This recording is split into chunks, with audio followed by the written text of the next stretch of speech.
Assalamualaikum warahmatullahi wabarakatuh. Ketemu lagi dengan saya, berbagi info tentang pengalaman saya menjadi guru dan kepala sekolah sampai saat ini. Sekarang kita berbagi informasi tentang keanggotaan profesi keguruan. Saya secara otomatis pada saat diangkat menjadi CPNS, PNS, guru dan sampai kepala sekolah itu menjadi anggota PGRI. Ada beberapa hal yang disampaikan terkait PGRI. Yang pertama,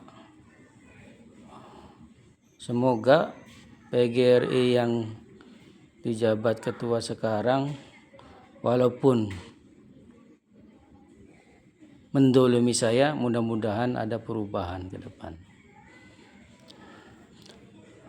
Tapi teman-teman yang harus ketahui, pertama, PGRI itu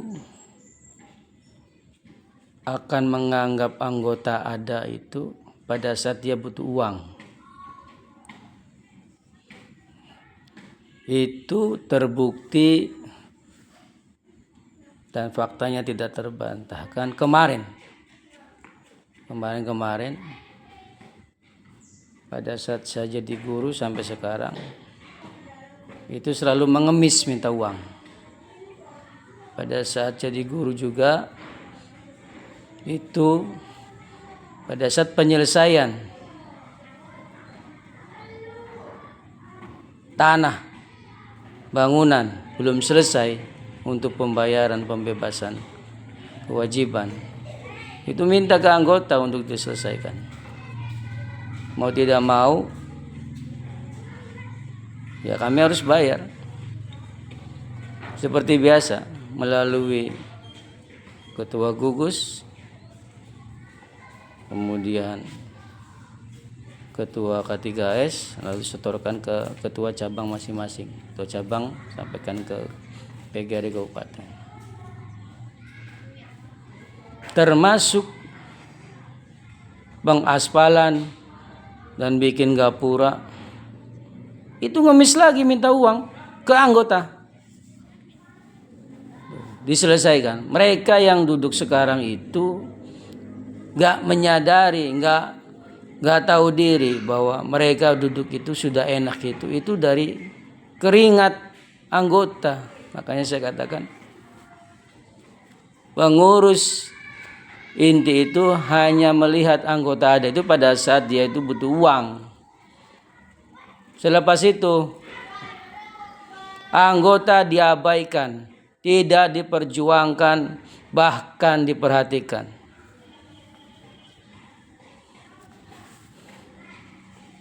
Bahkan mendolimi.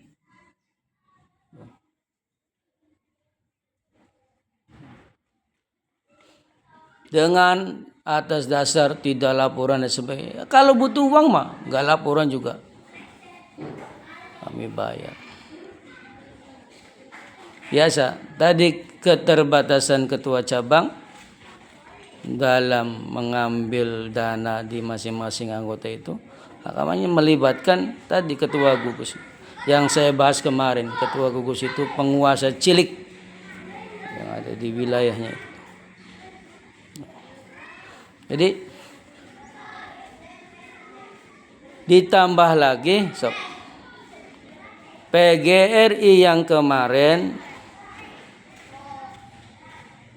selalu memungut iuran dari anggota. Sampai sekarang nih, produk yang dihasilkan PGRI apa? Nggak ada. Dalam memperjuangkan nasib guru, nggak ada itu.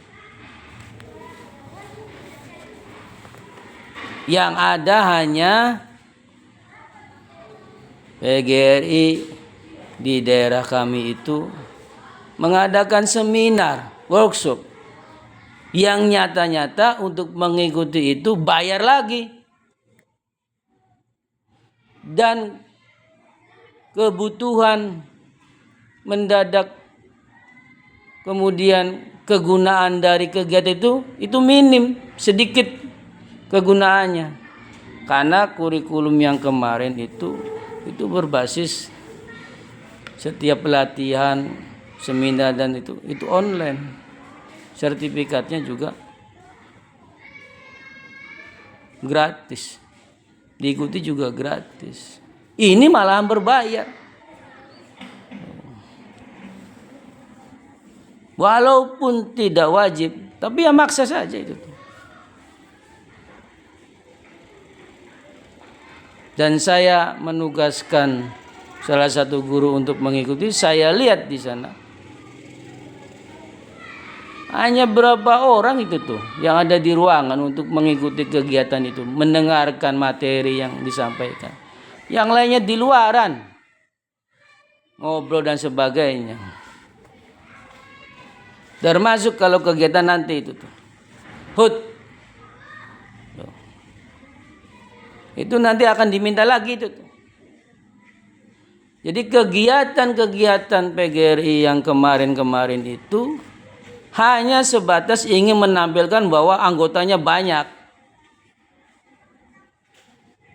tapi memperjuangkan nasib guru belum terlihat. Produk yang dia sih nggak ada itu. Uang iuran terus mengalir, tapi produknya mudah-mudahan ke depan nih ada perubahan. Tidak hanya sebatas ngambil iurannya saja. Makanya saya bilang, begitu menduduki posisi ketua pengurus itu, gak akan itu mau turun tuh atau mengundurkan diri tuh. Karena tadi banyak uang yang mengalir itu tuh.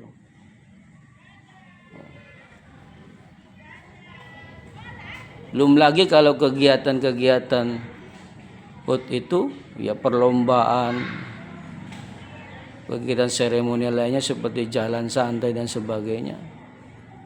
Yang nyata-nyata guru di sekolahan itu nggak memahami secara tidak langsung itu membebani sekolahan. Kenapa? Karena butuh anggaran yang dikeluarkan untuk mengikuti itu, dan itu tidak bisa di-SPJ-kan. Kenapa sih kegiatan-kegiatan seperti itu tuh hanya sebatas membebani sekolahan? Gak ada kegiatan-kegiatan yang berimbas untuk memajukan pendidikan lebih baik.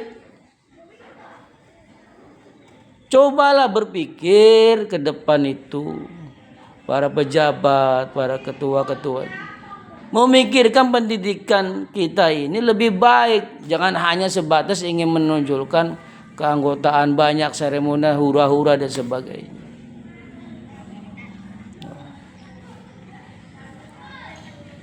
Kami rindu begitu hadir PGRI itu menjadi tameng kami, menjadi pembela kami, garda terdepan. Sekarang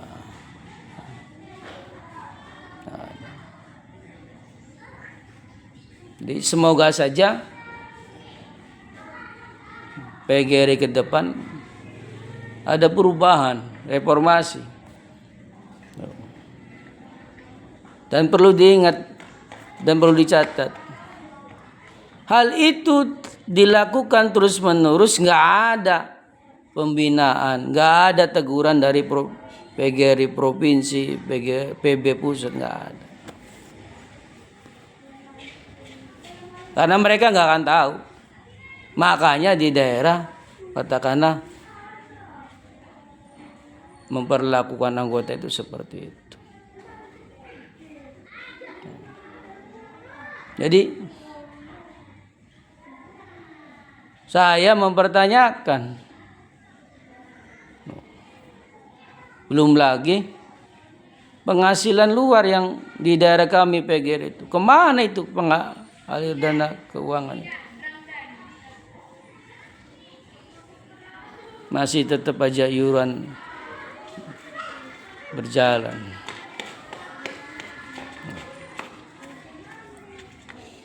Semoga mereka memahami bahwa keringat jerih payah mereka bisa duduk nyaman enak di gedung itu, di tempat itu tuh. Itu karena anggota. Bukan uang pribadi mereka sendiri. Jadi selayaknya sewajarnya mereka harus memperhatikan anggota itu. Mudah-mudahan ke depan ada buktinya. Produknya ada yang dihasilkan. Kerjanya ada itu. Dalam membela, memperjuangkan nasib-nasib guru. Terakhir, saya berterima kasih. Walaupun dulu saya anggota PGRI, nggak tahu sekarang apakah saya dikeluarkan ataupun tidak. Saya berterima kasih kepada Kementerian Pendidikan dan Kebudayaan Republik Indonesia. Tahun kemarin itu logo Hari Guru Nasional tidak ada unsur PGRI-nya. Yang mana tahun-tahun sebelumnya dimonopoli logo itu ada logo PGRI-nya.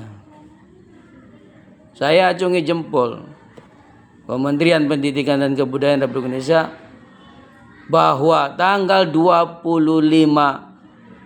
November itu Hari Guru Nasional walaupun bertepatan sama dengan Hari PGRI. Tapi logo yang dipakai, yang digunakan itu hak mutlak Kementerian Pendidikan dan Kebudayaan Republik Indonesia. Jadi sudah membedakan antara PGRI dan Hari Guru Nasional. Terima kasih. Mudah-mudahan terus berlanjut seperti itu. Saya akhiri billahi taufiq wal hidayah. Wassalamualaikum warahmatullahi wabarakatuh. Salam solidaritas.